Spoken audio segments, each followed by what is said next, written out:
the metal they feared. For thousands of years, gold was the one truth in the world of money, incorruptible, eternal, and beyond their reach of politicians. It didn't lie. It didn't inflate. It simply was. But in the 20th century, that truth became dangerous. Gold was freedom, and freedom cannot be printed. In our last film, The Rise of the Money Masters, we watched as private banking power conquered America's financial system. But one obstacle remained, one last tether to real value. This is the story of how they cut it. Act 1, the confiscation, the Great Depression, had broken the nation. Banks collapsed, factories closed, and unemployment soared. The people begged Washington for relief, and in 1933, Franklin D. Roosevelt answered. But his solution was unlike anything America had ever seen. On April 5th, Executive Order 6102 made it illegal for Americans to own gold. Citizens were ordered to turn it in, under penalty of 10 years in prison. The justification? To stabilize the economy. The reality? To consolidate control. Those who obeyed handed over real money, gold that had value anywhere on Earth. In exchange, they received paper, notes backed by nothing but faith.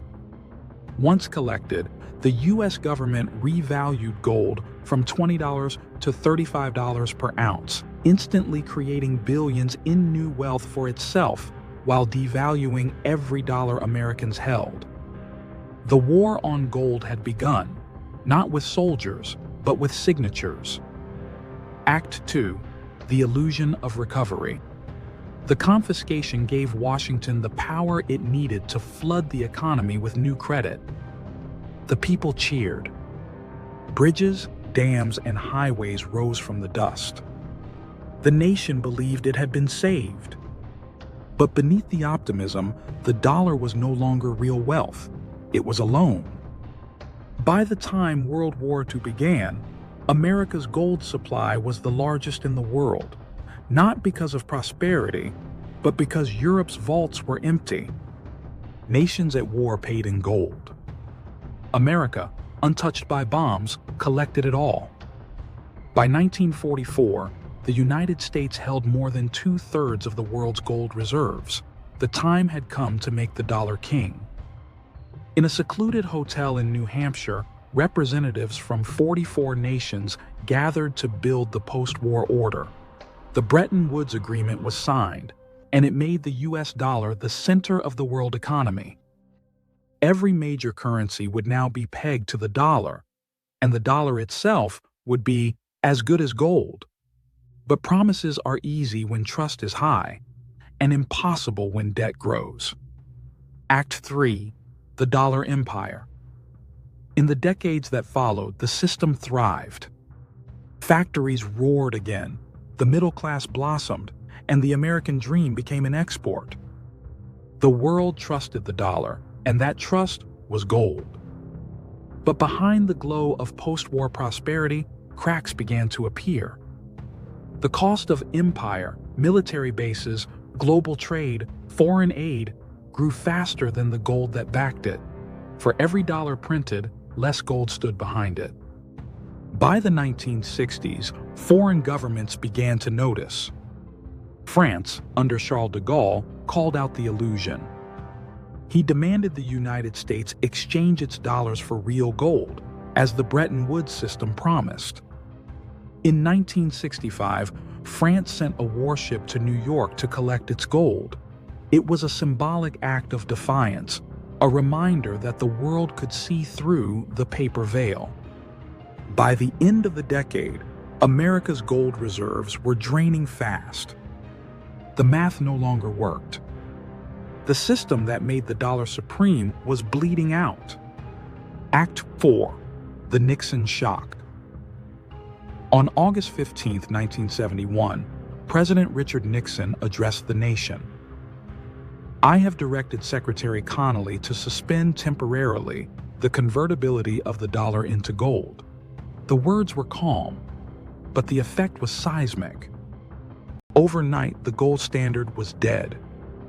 The dollar was no longer tied to anything real. Nixon's announcement marked the final victory in the hidden war on gold. The last barrier between debt and infinity had been removed. In the years that followed, inflation surged, wages stagnated, and the world quietly accepted a new normal: money without meaning. From that day forward, every dollar in existence was born as debt. The money masters had achieved the ultimate goal: to create value from nothing and charge interest on it forever.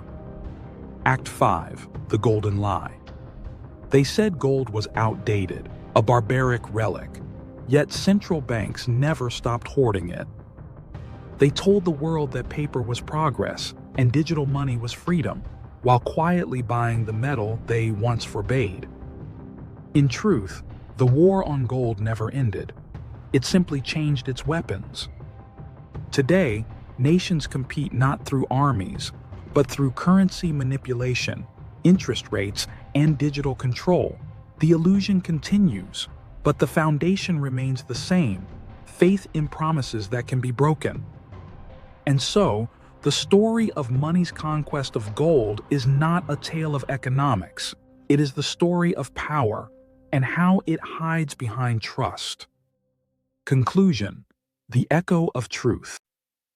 In 1933, the government took the gold. In 1971, it took the meaning of money itself.